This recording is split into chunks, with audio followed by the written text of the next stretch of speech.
একজন মুমিনের কাঙ্ক্ষিত আচরণ কেমন হবে, কেমন হওয়া উচিত একজন মুমিনের আচরণ, সে সম্পর্কে আমরা জুমার এই সংক্ষিপ্ত সময়ে আলোচনা করব। আমলের নিয়তে প্রথমে আমাকে বলার, আপনাদেরকেও ধৈর্য সহকারে শোনার তৌফিক দান করুন। সবাই বলছি আমিন।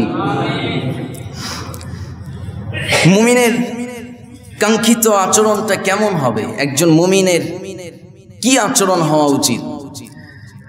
বুখারীর বর্ণনা একটি হাদিস এসেছে, রাসূল সাল্লাল্লাহু আলাইহি ওয়াসাল্লাম বর্ণনা করেছেন, 5577 নম্বর হাদিস।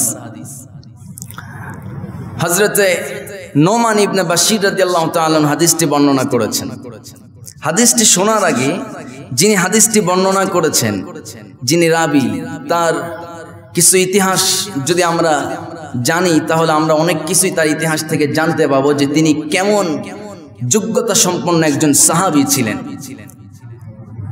তিনি এমন একজন সাহাবী ছিলেন, রাসূল সাল্লাল্লাহু আলাইহি সাল্লাম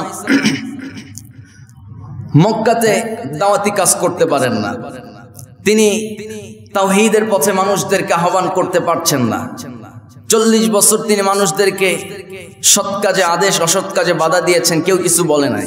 কিন্তু 40 বছর বয়সে কোরআনটা নাজিল যিনি করেছেন রাসূলের উপরে, চুপ না থেকে বলুন তো তিনি কে? জোরে, কে তিনি? আল্লাহ তাআলা। এই কোরআন যখন নাজিল হয়ে গেল তখন থেকে সমস্যা শুরু হয়ে গেল। কারণ কোরআন থেকে যখন ডাইরেক্টলি কথা শুরু হবে তখন এক শ্রেণীর কোরআন বিরোধীরা বাধা দেবে। এটা বলেছেন কে? আল্লাহ তাআলা। আল্লাহ রাব্বুল আলামিন বলছেন, وقال الذين كفروا لا تسمعوا لهذا القرآن والغوا فيه لعلكم تغلبون। জোরে বলি আল্লাহু আকবার। যখন কোরআনুল কারীম থেকে হে নবী আপনি এবং আপনার উম্মতরা দাওয়াত দিতে শুরু করবে, কোরআন থেকে কথা বলা শুরু করে দেবে, কাফেররা তারা পরস্পরে বলা বলি করে যে সেই জায়গায় হট্টগোল সৃষ্টি করো, বাধা সৃষ্টি করো, সেই জায়গায় কোরআনের উৎসব হতে দিও না। এটা শুধু কেবলমাত্র এই 20 শতাব্দীতে শুধু কোরআনের বাধা দেওয়া হয় এমনটা নয় আমার ভাইয়েরা, আগের যুগেও থেকে যখন কথা বলা রাসূল আর এখানে থাকা যাবে না। ওয়াল্লাযীনা হাজারু ফিল্লাহি মিন বা'দি মা ফুতিনু মা যুলিমু লানুবাউইআন্নাহুম ফিদ দুনিয়া হাসানাহ ওয়া লা আজরুল আখিরাতি আকবার লাউ কানু ইয়ালামুন। জোরে বলি আল্লাহু আকবার। আমার ভাইরা, আল্লাহ তাআলা হিজরতের অর্ডার দিয়ে দিলেন। যারা হিজরত করবে দুনিয়াতে আল্লাহ তাআলা তাদেরকে এত উত্তম বাসস্থান দান করবেন এবং পরকালের হিসাব তো মানুষের জানাই নাই। জোরে বলি সুবহানাল্লাহ। এত আস্তে বলছেন মনে হয় খুশি হন নাই, একটু জোরে বলি সুবহানাল্লাহ। আমার ভাইরা, আল্লাহর নবী হিজরত করলেন, মক্কা তার জন্মস্থান, থাকলেন না মক্কাতে, চলে গেলেন মদিনায়। আর মদিনাতে যাওয়ার পূর্বে যেসব সাহাবীরা, যেসব কাফেররা ইসলাম গ্রহণ করেছে তাদেরকে সঙ্গে নিয়ে তিনি মদিনাতে চলে গেলেন। এই যে একটা বিশাল দল নিয়ে মদিনাতে গেলেন, সেই মুসলিম নতুন ইসলাম গ্রহণকারী সেই সাহাবীরা তাদের যে দাম্পত্য জীবন, তাদের পরিবার থেকে যেসব সন্তান জন্মগ্রহণ করলো মদিনাতে যাওয়ার পর, আমার ভাইয়েরা হিজরতের মাত্র 14 মাস পর রবিউস সানি মাসে সর্বপ্রথম যে সন্তানটা পৃথিবীতে ভূমিষ্ঠ হয়েছে মদিনার জমিনে, আর তিনি হচ্ছেন নোমান ইবনে বাশীর রাদিয়াল্লাহু তাআলা আনহু। জোরে বলি সুবহানাল্লাহ। মানে হিজরতের পর সর্বপ্রথম যেই সন্তানটা, যে সাহাবী জন্মগ্রহণ করেছে মুসলিম পরিবারে, ইতিহাসে রাসূল সাল্লাল্লাহু আলাইহি সাল্লামের দাওয়াতি জিন্দেগিতে মুসলিম পরিবারে যে সন্তানটা সর্বপ্রথম জন্মগ্রহণ করেছে তার নাম হচ্ছে নোমান ইবনে বাশীর রাদিয়াল্লাহু তাআলা আনহু। আল্লাহু আকবার। আমার ভাইয়েরা, নোমান ইবনে বাশীর রাদিয়াল্লাহু তাআলা আনহু কয়েকটি কারণে তিনি সবচেয়ে সৌভাগ্যবান ছিলেন। এক নম্বর কারণ হলো তিনি মুসলিম পরিবারে জন্মগ্রহণ করেছেন। 2 নাম্বার কারণ হলো তিনি হিজরতের পরে সর্বপ্রথম ভূমিষ্ঠ হওয়া সন্তান। 3 নাম্বার হলো তিনি যখন জন্মগ্রহণ করলেন সর্বপ্রথম তাকে যে মানুষটা কোলে নিয়েছেন আর তিনি হচ্ছেন এই পৃথিবীর জন্য রহমত মুহাম্মদ সাল্লাল্লাহু আলাইহি ওয়াসাল্লাম। আল্লাহু আকবার। কোলে নিলেন, নোমানকে কোলে নিয়ে আল্লাহর নবী কানের ভিতরে মুখ ঢুকায় দিয়া আজান দিয়ে দিলেন। আমার ভাইয়েরা, সর্বপ্রথম আল্লাহর নবী নোমানের কানে আজান দিয়েছে। সুবহানাল্লাহ। এরপরে 4 নম্বরের যে কারণটা, আল্লাহর নবী সাল্লাল্লাহু আলাইহি ওয়াসাল্লামের এই প্রিয়তম সাহাবী সব সময় রাসূলের সঙ্গে থাকতেন। সন্ধ্যা হয়ে যেত, বাবা বলতো, ও নোমান চলো বাড়িতে যাবে না, সারাটা দিন এখানে আছো, সন্ধ্যা হয়ে গেছে বাড়িতে ঘুমাবে না নাকি? নোমান জবাব দিয়ে বলতো, বাবা আমি যদি বাড়িতে যাই তাহলে তো রাসূলের সঙ্গে তাহাজ্জুদে শরীক হতে পারবো না, আমি রাসূলের সঙ্গে তাহাজ্জুদে একসঙ্গে নামাজ আদায় করতে চাই। জোরে বলি সুবহানাল্লাহ। তিনি রাসূল সাল্লাল্লাহু আলাইহি ওয়াসাল্লামের সঙ্গে এত অ্যাক্টিভ ছিলেন, সব সময় মুহাম্মদ সাল্লাল্লাহু আলাইহি ওয়াসাল্লামের সঙ্গে তিনি থাকতেন। আমার ভাইরা, এজন্য তার হাদিসগুলো তিনি ছিলেন একজন সাহিত্যিক, তিনি ছিলেন একজন কাব্যরসিক মানুষ ছিলেন এবং সেই মদিনাতে যত দানশীল ব্যক্তি ছিলেন তাদের মধ্যে অন্যতম নুমান ইবনে বাশির রাদিয়াল্লাহু তাআলা আনহু। জয় বলি সুবহানাল্লাহ। আমার ভাইরা, হযরত নুমান রাদিয়াল্লাহু তাআলা আনহুকে আল্লাহর নবী সবচেয়ে বেশি ভালোবাসতেন এজন্য, কারণ তিনি কম কথা বলতেন এবং মানুষের সঙ্গে মশকারি করতেন কম। জোরে বলি সুবহানাল্লাহ। মান সামাতা নাজা। একদিন রাসূল নোমানকে কাছে নিয়ে বলছেন, মান সামাতা নাজা, যে চুপ থাকে সেই নাজাত পায় সব ধরনের ফিতনা থেকে। বুঝতেছেন কথা? কথা কম, কিন্তু এর মধ্যে অনেক বড় একটা শিক্ষা যে যারা কম কথা বলে তারা ম্যাক্সিমাম ফিতনা থেকে আল্লাহ তাদেরকে হেফাজত করে। জোরে বলি সুবহানাল্লাহ। এজন্য আমরা কথা বলবো কম না বেশি? বেশি না কম? কম। কাজ করব বেশি। জোরে বলি ইনশাআল্লাহ। আমার ভাইয়েরা, হযরত নোমান রাদিয়াল্লাহু তাআলা আনহু যে হাদিসটি বর্ণনা করেছেন, আল্লাহর নবী সাল্লাল্লাহু আলাইহি ওয়াসাল্লাম আজ থেকে ১৫০০ বছর আগে তার প্রিয়তম উম্মতদেরকে উদ্দেশ্য করে বলেছেন, তারাল মুমিনিনা ফি তারাহুমিহিম ওয়া তাওয়াদ্দিহিম ওয়া তাআতুফিহিম কামাসালিল জাসাদি ইযা ইশতাকা উদওয়ান তাদাআ লাহু সাইরু জাসাদিহি বিসসাহিরিল ওয়াল আম্মা। আল্লাহর নবী সাল্লাল্লাহু আলাইহি ওয়াসাল্লাম বলছেন, তোমাদের মধ্যে পারস্পরিক দয়া, পরস্পরের মধ্যে গভীর ভালোবাসা এবং তোমাদের মধ্যে ওয়াত্তাআতুফিহিম সহানুভূতি প্রদর্শনের মাধ্যমে তোমরা মুমিনদেরকে দেখতে পাবে একটা দেহের মতো। আমার ভাই, হাদিসের বিশাল ব্যাখ্যা আমি আস্তে আস্তে বলবো, মনোযোগ দিয়ে শুনবো তো ইনশাআল্লাহ। একটু আস্তে বলি ইনশাআল্লাহ।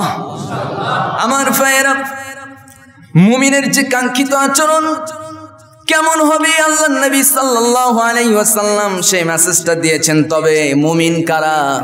আল্লাহ তাআলা কোরআনুল কারীমে যতগুলো আয়াত নাজিল করেছেন তার মধ্য থেকে আল্লাহ তাআলা ম্যাক্সিমাম জায়গায় মুমিনদের এবং মুত্তাকিদের গুণাবলী ফাইন্ড আউট করেছেন। কোরআনুল কারীম শুরু হয়েছে সূরা ফাতিহা দিয়া, আর ওই সূরা ফাতিহার পরে যে সূরা সবচেয়ে বড় সূরা বাকারা, আর এই সূরা বাকারায় আল্লাহ তাআলা প্রথমেই মুমিনদের মুত্তাকিদের গুণাবলী আল্লাহ তাআলা জানিয়েছেন। যারা পারেন ঠোঁট মিলিয়ে পড়েন সূরা বাকারা, ম্যাক্সিমাম সবারই কিছু আয়াত প্রথমের জানা আছে। সবাই বলেন আলিফ লাম মিম যালিকাল কিতাবু লা রাইবা ফীহি হুদাল লিল মুত্তাকিন আল্লাযীনা ইউমিনুনা বিল গায়বি ওয়া ইউকিমুনাস সালাতা ওয়া মিম্মা রাযাকনাহুম ইউনফিকুন। জোরে বলি আল্লাহু আকবার। আমার ভাইরা, আল্লাহ তাআলা এখানে বলছেন আলিফ লাম মিম, আলিফ লাম মিম, এই যে হরফে নিদা, এমন সূরার শুরুতে আল্লাহ তাআলা এই শব্দ, এই ধরনের কিছু হরফে নিদা ব্যবহার করেছেন। আমার বন্ধুগণ, যার অর্থ কেবলমাত্র দুনিয়া জুড়ে জানেন, যিনি আওয়াজ দিয়ে বলুন তিনি কে? আমার ভাইয়েরা, আল্লাহ রাব্বুল আলামিন পরে আয়াতে বলছেন জালিকাল কিতাব, এটা তো সেই কিতাব লা রাইবা ফি, যার মধ্যে ভুল তো দূরের কথা, কোনো সন্দেহ পর্যন্ত নাই। সন্দেহ মুক্ত, ভুল মুক্ত কিতাবটির মধ্যে, শ্রেষ্ঠতম কিতাবটির মধ্যে যে আল্লাহ তাআলা মুমিনদের গুণাবলী ফাইন্ড আউট করেছেন, আওয়াজ দিয়ে বলুন আপনারা কি এই মতের পক্ষে আছেন নাকি যে এই কোরআনের মধ্যে কোনো ভুল নাই? এই মতের পক্ষে আছেন তো সবাই? জোরে বলি ইনশাআল্লাহ। আমার ভাইয়েরা, ঈমানকে খালিস করতে হবে। প্রথমে আল্লাহ বললেন, বান্দা যে কিতাবটা তুমি পড়তে যাচ্ছ, তুমি জানো নাকি এই কিতাবটার পরিচয় কি? জালিকাল কিতাব, এটা তো সেই কিতাব লা রাইবা ফি, কোনো ভুল, জোরে কোনো ভুল নাই। সুবহানাল্লাহ। একজন মহিলা বিজ্ঞানী, জাপানে একজন মহিলা বিজ্ঞানী কোরআনের বিরুদ্ধে একটা কিতাব লিখবে, যে কিতাবের মধ্যে কোরআনে অসংখ্য ভুল থাকবে, যেটা জাতি সেই বইটা পেয়ে যাবে এবং কোরআনের ভুলগুলো খুঁজে পাবে। চেষ্টা শুরু করে দিল, কিন্তু কোরআন হাতে নিয়ে দেখতেছে কোরআন তো আরবিতে লেখা। 6 মাস ধরে কোরআন স্টাডি করলেন, কোরআন পড়া শুরু করলেন। যখন পুরাপুরি অর্থ বোঝা শুরু করলেন, কোরআন যখন পড়া শুরু করলেন, কোরআন পড়তে পড়তে শেষ মুহূর্তে ওই মহিলা বিজ্ঞানী বলতেছে, আমি ইসলাম গ্রহণ করতে চাই, আমি কালেমা পড়ে মুসলমান হতে চাই। প্রশ্ন করা হলো, আপনি ইসলামের বিরুদ্ধে বই লিখতে গিয়া আপনি ইসলাম গ্রহণ করতে চাচ্ছেন, ব্যাপারটা কি? ওই মহিলা কাঁদতে কাঁদতে বলতেছে, কোরআনুল কারীমের শুরু থেকে নিয়ে শেষ পর্যন্ত আমি কোরআনের ভুল ধরার জন্য পড়লাম, কিন্তু কোরআনুল কারীমের সূরা আম্বিয়ার 30 নম্বর আয়াতটা আমাকে ইসলাম গ্রহণ করতে বেশি বাধ্য করেছে। আল্লাহ তাআলা বলছেন, আওয়ালাম ইয়ারাল্লাযীনা কাফারু আন্নাস সামাওয়াতি ওয়াল আরদা কানাতা রাতকান ফাফাতাকনাহুমা। আল্লাহু আকবার। আল্লাহ বলছেন, এই আকাশ এবং পৃথিবী আমি এক জায়গায় রেখেছিলাম, কিন্তু আমি মানুষের জন্য এটা শত শত মাইল, এটা আমি অসংখ্য অগণিত মাইল আমি দূরত্ব দান করেছি। জোরে বলি সুবহানাল্লাহ। আমার ভাইয়েরা, আল্লাহ বলছেন, ইয়ারাল্লাযীনা কাফারু আন্নাস সামাওয়াতি ওয়াল আরদ, কাফেররা কি আল্লাহর নিদর্শনগুলো নিয়ে একটু চিন্তা করে না নাকি?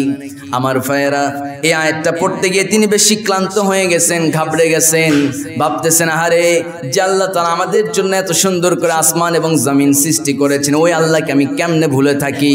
ওই আল্লাহ যে এত সুন্দর একটা মেসেজ দিয়েছেন, সুতরাং আমি পড়ে নিলাম, আশহাদু আল্লা ইলাহা ইল্লাল্লাহু ওয়া আশহাদু আন্না মুহাম্মাদান আবদুহু ওয়া রাসূলুহু। জোরে বলি আল্লাহু আকবার।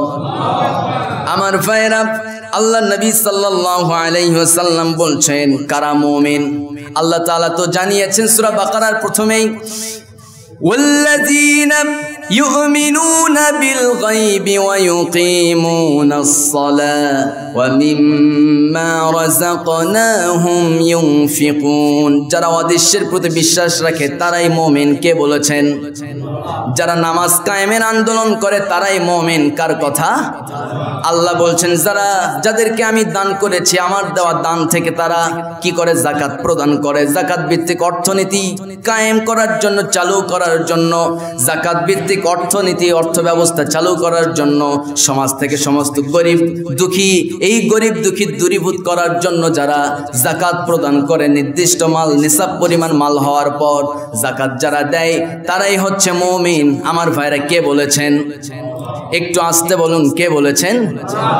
আমার ভাইরা, আল্লাহ রাব্বুল আলামিন পরের অংশে বলছেন, বান্দা মুমিনের গুণাবলীটা কি? ওয়াল্লাযীনা ইউমিনুনা বিমা উনজিলা ইলাইকা ওয়া মা উনজিলা মিন ক্বাবলিক ওয়া বিল আখিরাতি হুম ইউকিনুন। জোরে বলি আল্লাহু আকবার।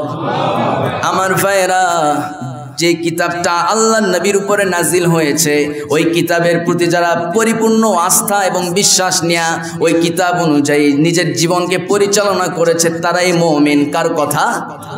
জোরে বলুন, কার কথা? ওয়া বিল আখিরাতি হুম ইউকিনুন, যারা পরকালের প্রতি বিশ্বাস করেছে, পরকালের প্রতি তারাই বিশ্বাস স্থাপন করে, যাদের হৃদয়ে ভয় আছে যে একটা খারাপ কাজ করতে যাচ্ছি, আমাকে দেখতেছেন কে? আমাকে তো আল্লাহ দেখতেছেন। মালিক ইয়াউমিদ্দিন, সবচেয়ে ন্যায় বিচারক তো আল্লাহ তাআলা। কি বিচার দিবসের মালিক কে? জোরে কে? সেই আল্লাহ তো একদিন আমাকে ধরবে। আমি কেমনি খারাপ কাজ করব, কেমনি আল্লাহর বিরুদ্ধে যাব। আমার ভাইয়েরা সবসময় ভয় করবে কাকে?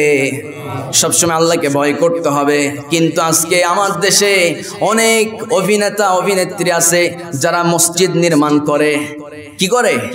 মসজিদ নির্মাণ করে, মসজিদ বানায়, পুরো একটা মসজিদ বানায় ফেলছে। এরপরে 3টা ইতিমখানা নিজের টাকা দিয়ে তৈরি করছে। আবার 22 বিঘা জমির উপরে একটা বৃদ্ধাশ্রম বানাইছে। খারাপ কাজ করছে? ভালো কাজ করছে না? হ্যাঁ, ভালো কাজ করছে। আবার অন্যদিকে মুসলমানদের ধর্মীয় উৎসব ঈদ উপলক্ষে, ঈদুল আজহা উপলক্ষে দিন দা ডে একটা সিনেমা আপনার রিলিজ দিয়েছে। যে সিনেমা দেখার জন্য আজ মুসলমানরা ঈদের উৎসব পালন করার জন্য মসজিদে ঈদগাহ মাঠে না এসে আবার এইদিকে তো আসি, আবার সিনেমা হলেও যায়। বুঝতেছেন কথা? গভীর সাবধান, এটা একটা বিশাল একটা মানে নিগুড় ষড়যন্ত্র চলতেছে মুসলমানদের ঈমান ধ্বংস করার জন্য। আওয়াজ দিয়ে বলুন ঠিক কি না? সুতরাং এই ষড়যন্ত্রগুলো আমাদেরকে একটু বুঝতে হবে। অনন্ত জলিলের কথা বলতেছি, আপনারা সবাই জানেন এই লোকটা একটা গার্মেন্টসের মালিক, দান করে গরিব মিসকিনের বন্ধু। তিনি গরিব মিসকিনের অসহায়দের বন্ধু বলেই সারা বাংলাদেশ তাকে চেনে।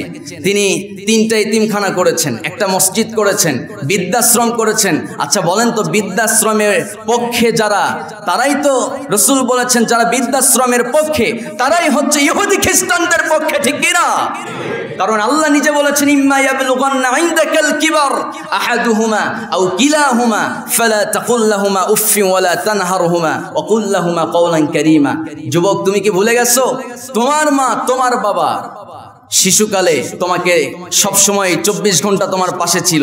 তুমি পায়খানা করে ফেলছো, অসহায়, নিজের পায়খানা পরিষ্কার করতে পারো না, ক্ষুধা লাগছে বলতে পারো না, নিজের দ্বারায় একটু সামনে হাঁটতে পারো না, এত অসহায়। সেই অসহায় মুহূর্তে যে মা বাবা আমাদের সঙ্গে ছিলেন, আজ মা বাবা বৃদ্ধ হয়ে গেছে, আপনি এতই ব্যস্ত তাদেরকে বৃদ্ধাশ্রমে ফেলে রেখেছেন। টাটকা মুনাফিক, আওয়াজ দিয়ে বলতে হবে ঠিক কি না? আমার ভাইয়েরা, এ ব্যাপারে কোনো ছাড় নাই। যদি আল্লাহ তাআলা বলেছেন, 2টা হকের কথা বলেছেন, ওয়াকাদা রাব্বুকা আল্লা তা'বুদু ইল্লা ইয়াহু ওয়া বিল ওয়ালিদাইনি ইহসানা। প্রথমে হচ্ছে বান্দা ইবাদত করবি কার? আওয়াজ দিচ্ছেন না, কথা বুঝতেছেন আমার? ইবাদত করবি কার?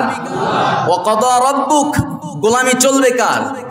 আল্লাহ তাআলার। ওয়া বিল ওয়ালিদাইনি ইহসানা, এবং মা বাবার খেদমত করতে হবে, মা বাবার আনুগত্য করতে হবে। তবে মা বাবা যদি ইসলাম বিরোধী কোনো কর্মকাণ্ডের সঙ্গে আমাকে যদি জড়াতে চায়, সেক্ষেত্রে কোনো আপোষ চলবে না। সম্মানিত ভাইরা, এই অনন্ত জলিল তিনি এই ঈদুল আজহা উপলক্ষে প্রায় 2 বছর ধরে একটা মুভি তিনি শুটিং করছে। দিন দা ডে নামে একটা মুভি মুক্তি পেয়েছে। আপনারা সবাই জানেন কি জানেন না বলেন তো? জানেন, অনেকেই গেছে, সিনেমা হলেও গেছে। আচ্ছা বলেন তো, যেই লোকটাকে দেখা যায় কনসার্টের আপনার সভাপতি, আবার দেখা যায় মসজিদের সভাপতি, আবার মাহফিলের সভাপতি, বিশাল ওর মতো জুব্বা সাধারণত এই মসজিদে কেউ পরে না, এত দামি জুব্বা গায়ে যায়। প্রায় 2 থেকে 2.5 লক্ষ টাকা দামের জুব্বা সে গায়ে দিয়ে ঈদের নামাজ পড়তে যায়, মাহফিলে যায়, জুমার নামাজ পড়তে আসে। বুঝতেছেন কথা?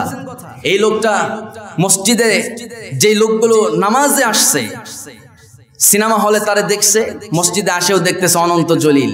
যারা সিনেমা হলে দেখলাম পরে মসজিদেও দেখা যাচ্ছে। সুতরাং যারা ওদিকেও থাকে এদিকেও থাকে, এরাই মুনাফিক। এদের ব্যাপারে কঠোর হুঁশিয়ারি দিয়েছেন কে? জোরে বলুন, কে দিয়েছেন? এদের ব্যাপারে গভীর সাবধান, কঠিন সাবধান থাকতে হবে আমাদেরকে। কারণ এরা ধর্মকে নিয়ে এরা ব্যবসা করতে চায়। এক শ্রেণীর কিছু ইসলাম বিদ্বেষী আছে, কোনো কাজ নাই, কোনো কাম নাই, বয়স হয়ে গেছে, মোষগুলা রাখছে এত বড় বড়, বুঝতেছেন কথা? মোষের মধ্যেও আপনার এক হালি উকুন পাওয়া যাবে।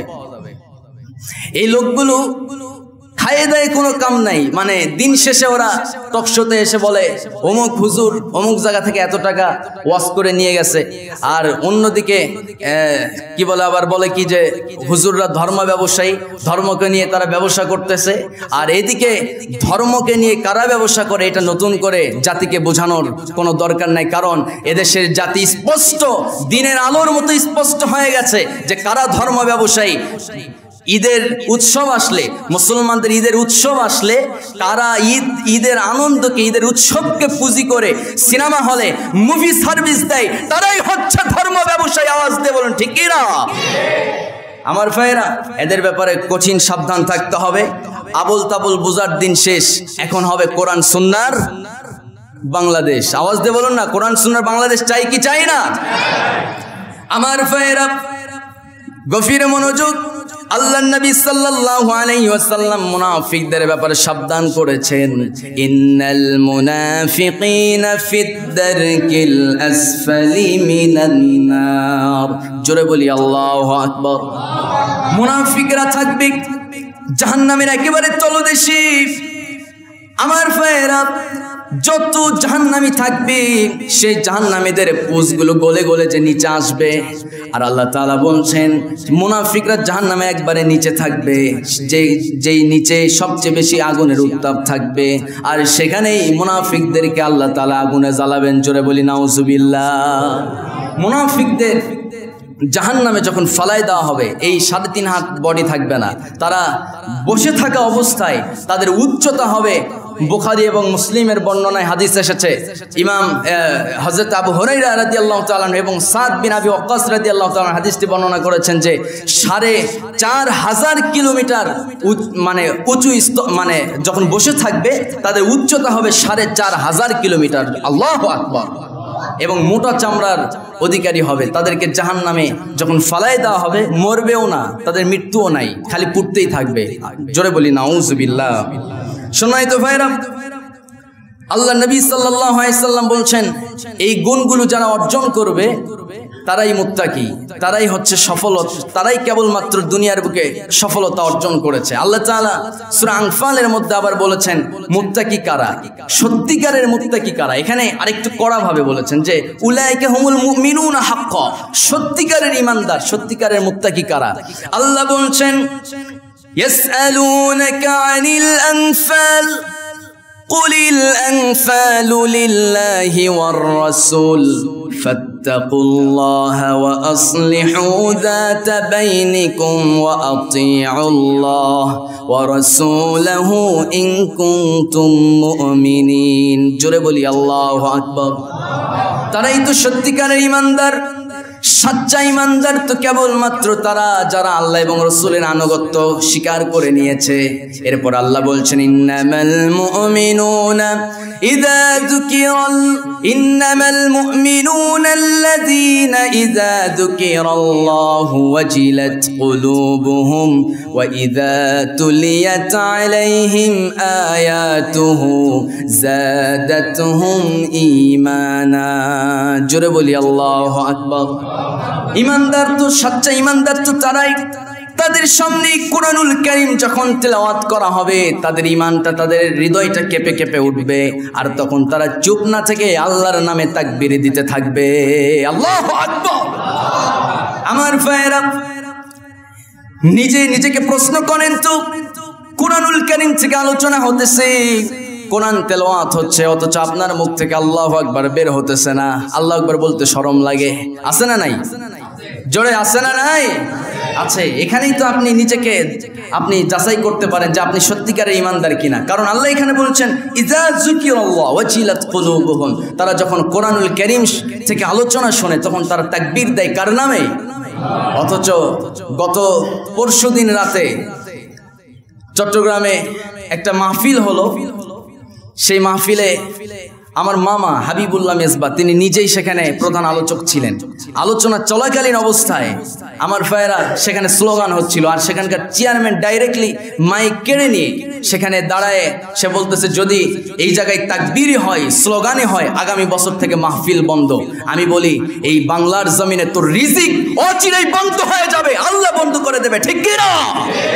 কোরআনের আওয়াজ যারা বন্ধ করে দিতে চায়, আল্লাহর আওয়াজ যারা শুনতে ভিতরে মানে কণ্ঠবোধ করে, মানে আল্লাহর আওয়াজ শুনতে চায় না, আমার ভাইরা এরাই হচ্ছে মুনাফিক। এরা কি? আসতে বলবেন না, এরা কি? মুনাফিক।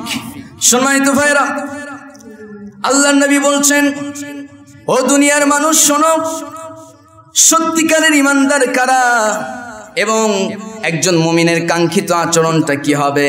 তারাল মুমিনিনা ফি তারাহুমিহিম ওয়া তাওয়াদ্দিহিম ওয়া তাআতুফিহিম, পরস্পরে তারা ভ্রাতৃত্বের বন্ধনে আবদ্ধ হয়ে যাবে, পরস্পরে তারা ভালোবাসবে একজন আরেকজনকে। তবে এই ভালোবাসা কেবলমাত্র উদ্দেশ্য হবে কারো জন্য, জোরে বলি কারো জন্য। কুল ইন্না সলাতি, জানা আছে না? ইন্না সলাতি ওয়া নুসুকি ওয়া মাহইয়ায়া ওয়া মামাতি লিল্লাহি রাব্বিল আলামিন। জোরে বলি আল্লাহু আকবার। আমার ভাইরা, ইব্রাহিম আলাইহিস সালাম বলছেন, তার কথাটা আল্লাহ তাআলা কোট করেছেন কোরআনুল কারীমের ভিতরে, ও ইব্রাহিমের সন্তানেরা শোনো, তোমাদের জন্য আমি সিলেক্টেড করে দিলাম তোমাদের জাতির পিতা ইব্রাহিম। জাতির পিতা কে? জোরে, জাতির পিতা কে? মুসলিম মিল্লাতের পিতা ইব্রাহিম আলাইহিস সালাম। ইব্রাহিম আলাইহিস সালাম তিনি আল্লাহকে বলছেন, আল্লাহ কেবলমাত্র শুধুমাত্র ইন্না সলাতি, আমার নামাজ, ওয়া নুসুকি ওয়া মাহইয়ায়, আমার কুরবানি, যাবতীয় সন্ধ্যা থেকে সকাল পর্যন্ত, সকাল থেকে সন্ধ্যা পর্যন্ত 24টা ঘন্টা যা করব কেবলমাত্র হতে হবে কারো জন্য। সিনেমা হলে যাব কারো জন্য? আল্লাহ, আচ্ছা মনোযোগ আছে তাহলে সবার। সিনেমা হলে যাওয়া যাবে? যতই অনন্ত জলিল আর যতই দেশের কোনো প্রেসিডেন্ট আসুক, অভিনয় করুক, আমরা সিনেমা হলে যাব। আবার সিনেমা হলে যাওয়ার কি দরকার? বাড়িতেই তো আছে মোবাইল, আছে না নাই? যতই থাকুক আমরা ইমানকে সচ্চা ইমান বানাবো। জোরে বলি ইনশাআল্লাহ। আমার ভাইয়েরা, আল্লাহর নবী সাল্লাল্লাহু আলাইহি ওয়াসাল্লাম তিনি কত সুন্দর করে জানিয়েছেন, ইন্না মিন খিয়ারিকুম আহসানাকুম আখলাকা, সবচাইতে সুন্দরতম চরিত্রের অধিকারী কারা? আল্লাহর নবী সাল্লাল্লাহু আলাইহি সাল্লাম বলেছেন, তোমাদের মধ্যে সেই কেবলমাত্র উত্তম চরিত্রের অধিকারী যে তোমাদের মধ্যে সুন্দরতম চরিত্রের অধিকারী। মানে কথাটা একটু প্যাঁচ লাগায় গেল। আমার ভাইয়েরা, আমরা একজন আরেকজনকে ভালোই চিনি, তবে আপনি আপনার প্রতিবেশী এবং বন্ধুকে চেনার চাইতে আপনার সেই বন্ধুর বউ কিন্তু আপনার বন্ধুকে বেশি চেনে, ঠিক কি না? কার চরিত্র কেমন বউকে জিজ্ঞেস করলেই পাওয়া যায় যে নয়নের বাপ কেমন, ঠিক কি না? সম্মানিত ভাইরা, আমাদের চরিত্রকে সুন্দর করতে হবে। সবচেয়ে উত্তম সেই ব্যক্তি যার সুন্দরতম চরিত্রের অধিকারী। জোরে বলি সুবহানাল্লাহ। আজকাল তো আমাদের চরিত্রে যে ফাটল ধরছে, আপনার এত গরম, এত মেজাজ, হিটই আলাদা। মুরব্বী বয়স হয়ে গেছে, দাড়ি পাকছে, তাও গরমই আলাদা। ওই আপনার চার দোকানে গেলে চায়ের কাপে হিট থাক আর না থাক, ওনার হিটেই চায়ের দোকান গরম, আছে না নাই? কথা বুঝতেছেন আমার ভাইয়েরা?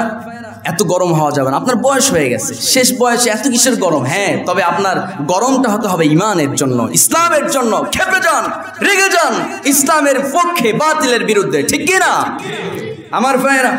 এরপরে আমাদের পরিবারে দেখা যায় বাড়িতে গেছে, সারাদিন অফিসে, যারা অফিসে যারা আর যারা শুভাকাঙ্ক্ষী আছে তা আর যারা তার সঙ্গী আছে তাদের সঙ্গে খুব সুন্দর কথা, সেখানে মেয়ে কর্মচারী আছে তাদের সঙ্গে খুব মিষ্টি কথা, খুব সুন্দর কথা। বাড়িতে আসলে বউয়ের সঙ্গে কথার মানে আপনার কি বলে পাওয়ারই আলাদা। এসে শার্ট খুলে, প্যান্ট খুলে, খাবার ঠিক মতো হয় নাই, কিছু হয় না, মানে গরমই আলাদা। এই জাতীয় কিছু আছে না নাই বলেন তো?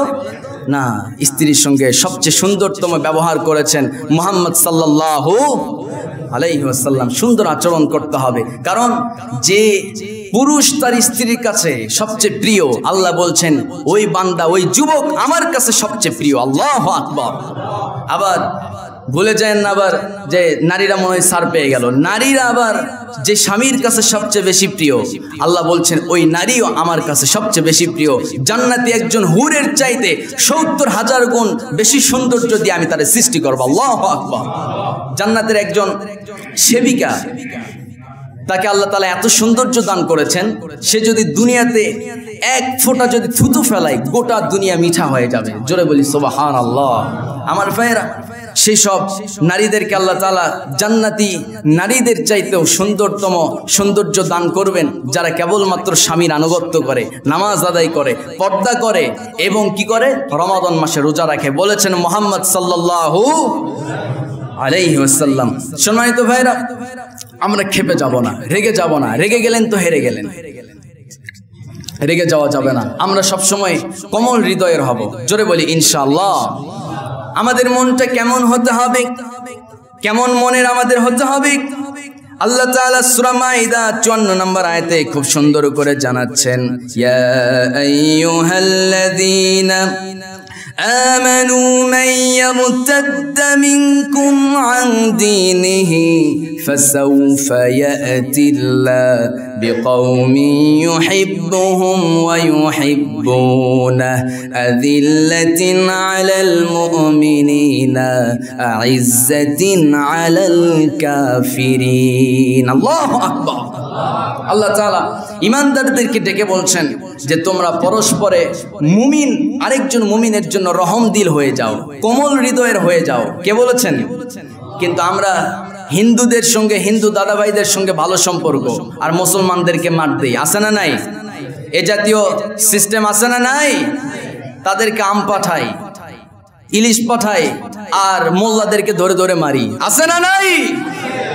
আমার ভাইরা খুব সাবধান, যারা এ ব্যাপারে এই আয়াতের উল্টো চলাফেরা করে, এই আয়াতের উল্টো আল্লাহ তাআলা যে সাজেশন দিয়েছেন যে তোমরা মুমিনের জন্য এবং মোমেনার জন্য রহমদিল হয়ে যাও, কিন্তু যারা একজন মুসলমান পুরুষ এবং মুসলমান নারীর জন্য রহমদিল হতে পারে না, আল্লাহ তাআলা বলছেন এরাই হচ্ছে মুনাফিক। এরা কি?